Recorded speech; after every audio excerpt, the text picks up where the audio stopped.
Welcome to Mid-Maryland Votes. This week we're sitting down with former Maryland State Trooper Jeremy Tyndall, a man who traded in his badge for a new kind of mission.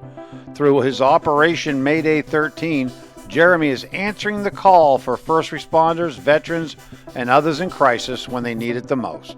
We'll talk about what's new in policing, what's really going on behind the headlines, and how his nonprofit is saving lives off the clock. This one's real, raw, and personal. Like, follow, and share for more content. And now let's get to it. Welcome to Mid-Maryland Votes. I am your host, Mark Flynn. With me is my co-host, Ethan Lowen. And today we have a special guest returning. It's Jeremy Tyndall. Jeremy is here representing Operation Mayday 13. Jeremy, welcome to the program. Thanks for having me. Jeremy also is a former Maryland State Trooper and is now an independent businessman. I assume you're the CEO and general manager of the foundation? We're still working on figuring out the titles. We get a couple people involved, but yes, I'm going to be running the day-to-day once we're up and running. Great. So tell us about Mayday 13. What's the mission and where did the idea come from? So, Operation Mayday 13, our mission is to assist first responders when they've been injured in the line of duty and are going to be out of work for a period of time. The way we plan on doing that is through physical sales of custom designed products specific to those first responders when something happens. A lot of people don't realize that when you get hurt on the job, you lose out on a lot of income that you normally have.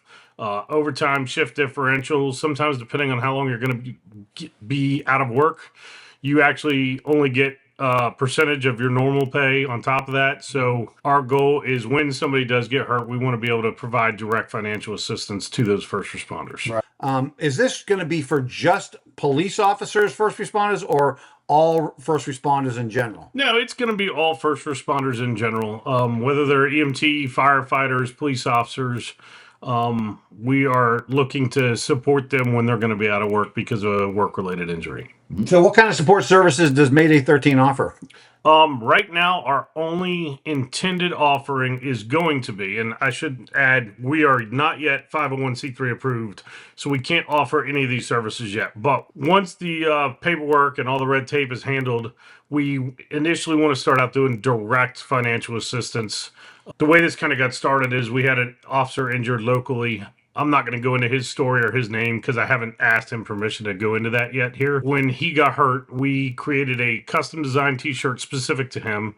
We sold them on our website for a different organization that was not set up as a nonprofit. And the local community outdid any of our goals, like 3 times as much as what we had initially hoped. So we're in a position where later this month, we're going to be able to donate about close to $7,000 to that officer because he's going to be out of work for a long period of time. So that's how we're going to start. Long term, we would love to be able to try and host some retreats and some getaways for first responders that have been injured in the line of duty.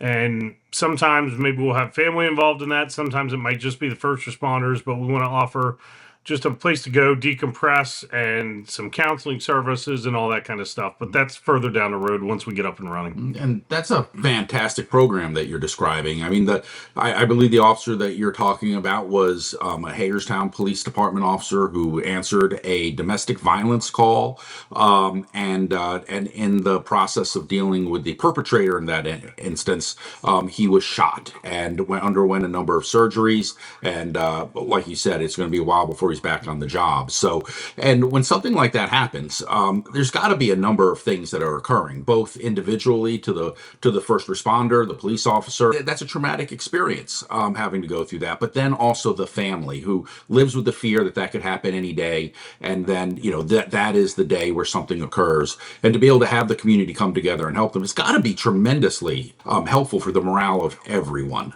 Absolutely. And one of the things that we want to start even before we get our 501c3 approval is we're going to start a podcast here very soon. And we're working on getting our first couple guests lined up. But that's what we want to kind of host it in a long format style. We want to talk to them about, who they are, where they grew up, how they grew up, what area they grew up, what caused them to get in the line of work they got into, whether it be on the police, fire, EMS side, what caused them to choose the agency that they decided to end up going with, hear about some of the cool stuff they've done in their career, and then we want to hear about if they've sustained an injury, not only how it happened, but how it affected them financially, emotionally, how it affected their family life. We want to hear the whole picture of it, and then obviously we also want to get into how did it affect them moving forward. Were they able to go back to work? Did they have to move on to a different line of work, and how they got back on their feet and all that kind of stuff.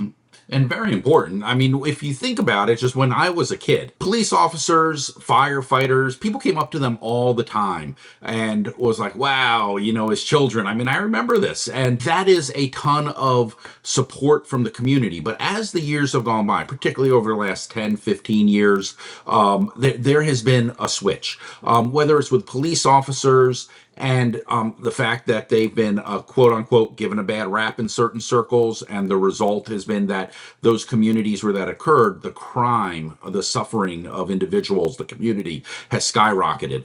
But even aside from law enforcement, if you go to local volunteer fire departments, the lack of volunteerism there, and I can't help but think, that a lot of what allowed that to happen is that we essentially lost a connection with our first responders and the necessary things that they do for our community. So what you're describing is certainly a step to help that. Absolutely. And that's kind of why we decided to go with the physical sale of products to help raise these funds, because the community likes to get behind an issue, and they also like to visibly show their support for an issue. So if we sell products specific to that first responder that got injured, if it's a t-shirt or whatever have you, a hat or something like that, people can wear that out in public, and then they can see other people that are also wearing the same shirt, and just kind of cool. Like, then you see them and hey, you supported this guy, I did too, and that just kind of helps get people more involved, I feel like, and that allows us to give more donations than we would otherwise. So is this specifically for the Hagerstown community, Washington County, or the whole mid-Maryland area? My goal is to help any first responder within the country that we can. Our business plan that we have set up to start out, we would like to be able to help at least one, but preferably 2 first responders a month. Digging into some of the stats and trying to get all the paperwork ready, I learned that between police and fire, it's about 140,000 that are injured every year. Now, mind you, those injuries are any injuries at all. So some of those could be, they're not going to be out of work for a period of time. But I also found that in 2023, for example, I think it was about 370 police officers were shot. And in 2021, I believe it was like 330. And both of those years, it was around 50 to 60 of the shot police officers ended up passing away. And there's all kinds of great resources out there for their families if somebody passed away. But when we first did this sale for our local officer, we couldn't find any organization that could really help with injury stuff.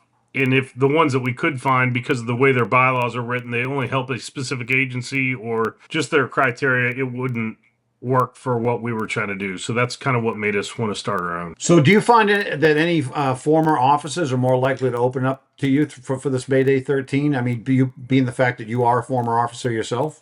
I mean, that's yet to be tested because we haven't started the podcast, but I know me, when I was still on the job, I'd much rather have some of these conversations with somebody else that kind of understood the life and had been there than a complete stranger that had no similar experience. So I'm hoping so. So men and women in law enforcement and first responders in general tend to be stoic when their needs. They kind of go out there and they're serving the community rather than be served. So it's hard for them to do that. So what is your marketing plan for Operation Mayday 13 to get the word out that people could possibly use this service if they've been hurt So in the line of duty?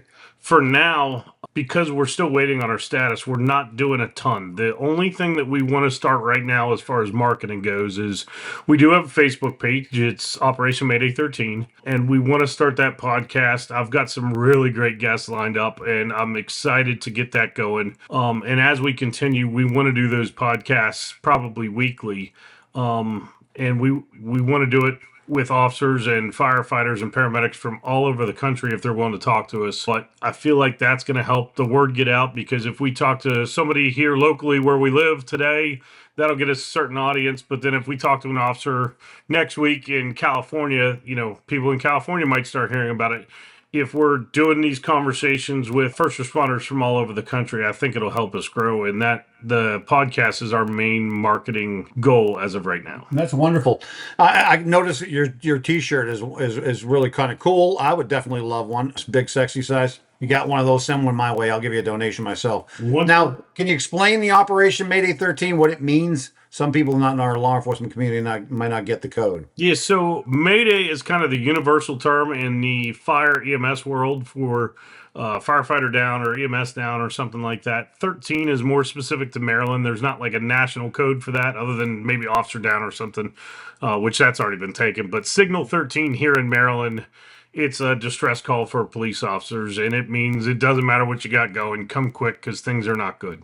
That's almost universal throughout the state. There's only 2 counties that don't use Signal 13. Do you happen to know what they are? I'm not sure. Montgomery and Howard, the 2 richest counties. They decided to make their own codes. Well, I know for a fact that the officers in Montgomery County might not use it, but if they hear it, they know what it means, and they come from every it. officer in the state knows what a code 13 is, and they know they're going to go balls to the wall to get to it. There's no doubt about it. There's been a growing debate between the community policing and enforcement first models. What's your take? Is there a real conflict there, or is it being overblown? Community policing and enforcement first models. I think they're a good balance of both is very important. I don't think necessarily one should be over the other. I think you need to get out there and proactively enforce as much as you can on the police side of things, but I also think you need to go out there and build a good relationship with your community. So I don't even think one should be prioritized over the other. I do think they're both very, very equally important.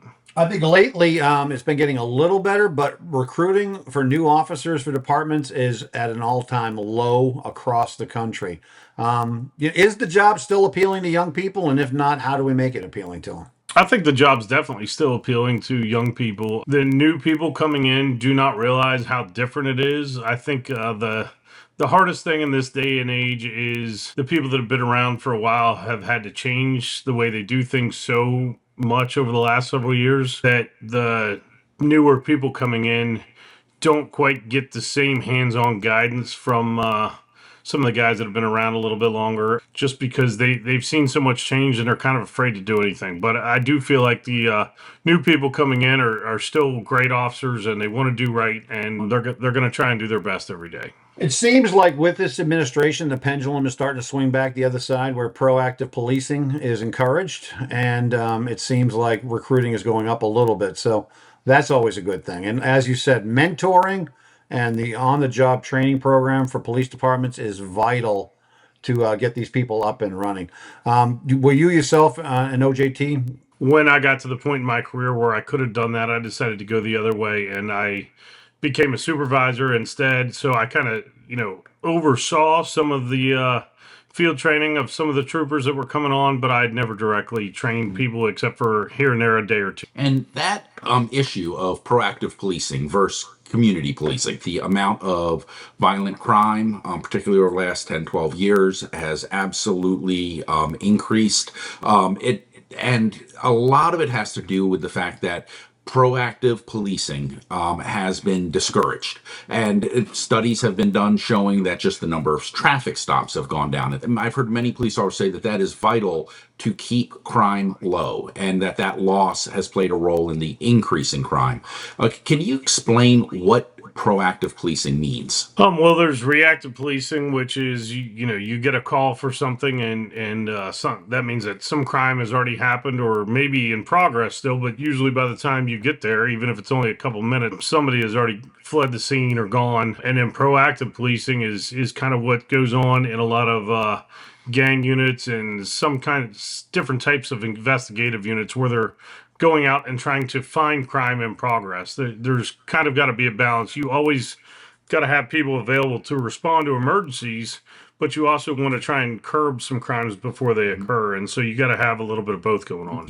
For the community to know, or for a criminal, a potential criminal, to know that there are individuals out there, police officers, that are looking out for things that are suspicious. I think that also keeps potential criminals saying, wait a second, maybe this isn't the place to commit a crime. Maybe it needs to happen somewhere else, or maybe I just need to give up my life of crime. But that proactive model actually keeps them afraid. I mean, do you think that that's a fair assessment? I think some people it deters. I think you've got your criminal elements that it doesn't matter how often they see their best friends get arrested or they themselves get arrested, they're just going to keep going. So it does definitely do some deterrence work. But you're never going to stop 100% of it, unfortunately. And that, of course, is where the reactive policing comes into play. Now, when people hear the community policing model, and I think what gets thrown into that sometimes is when people have heard, well, you could have social workers answer some calls like domestic violence calls, etc. What is it that the community policing model means?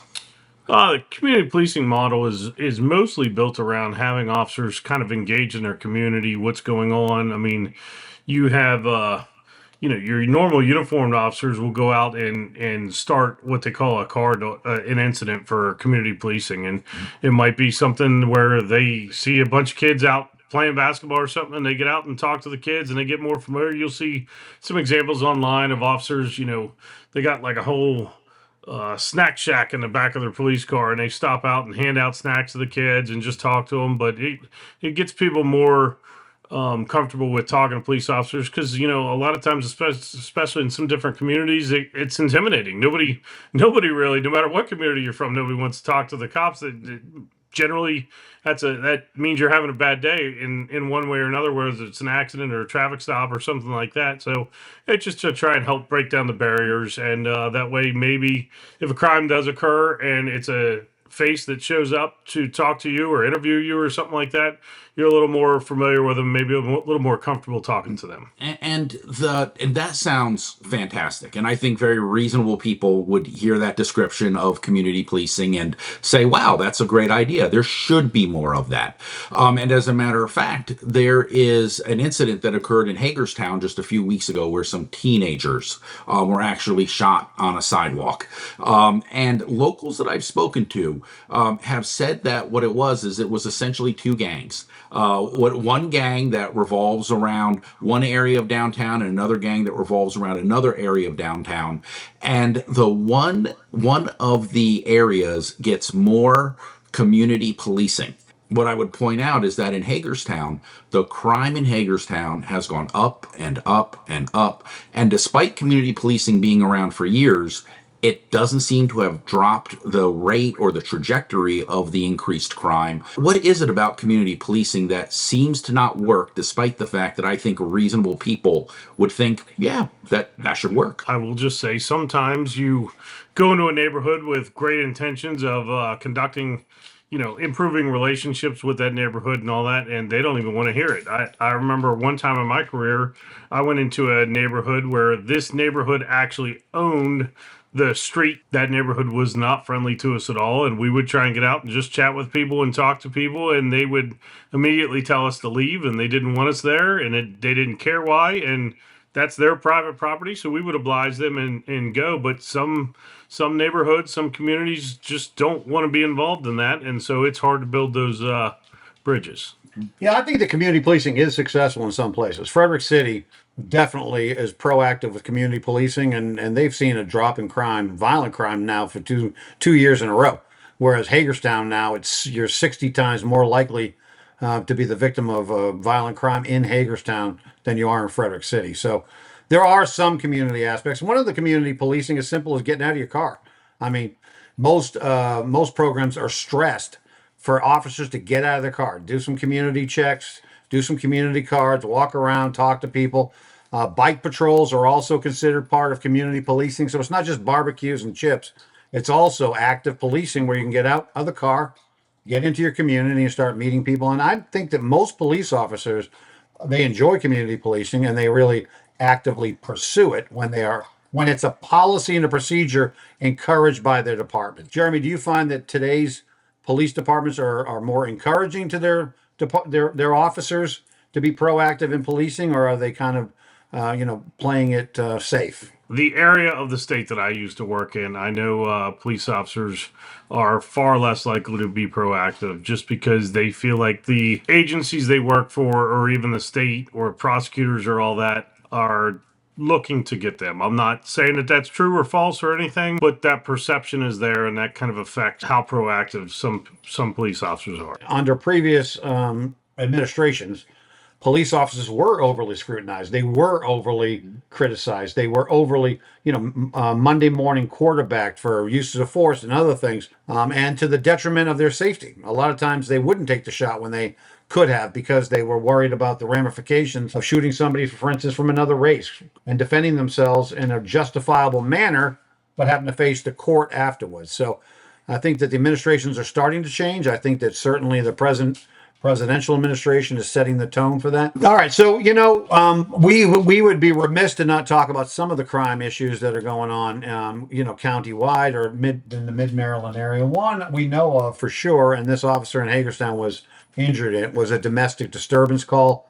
One of the worst calls for people in law enforcement to receive is, of course, a domestic situation. Can you go into your experience, Jeremy, of why domestic disturbance calls are so volatile and dangerous for officers? I mean, you got to remember that whenever you're going to one of those calls, everybody there knows each other and has some sort of relationship. So let's just, for example, go with the standard stereotype of a domestic where it's a female calling about a male in the house that they're in a relationship. So even though she was afraid enough for herself that she felt the need to call the police, if you get there and find out, you do your investigation and find out, yeah, this guy should probably go to jail, well, now she might change her mind. So it just, because of all the relationships that are involved in these types of calls, you've got a whole group of people that now all of a sudden decide, no, they don't want you to take this person to jail, even though a crime definitely occurred.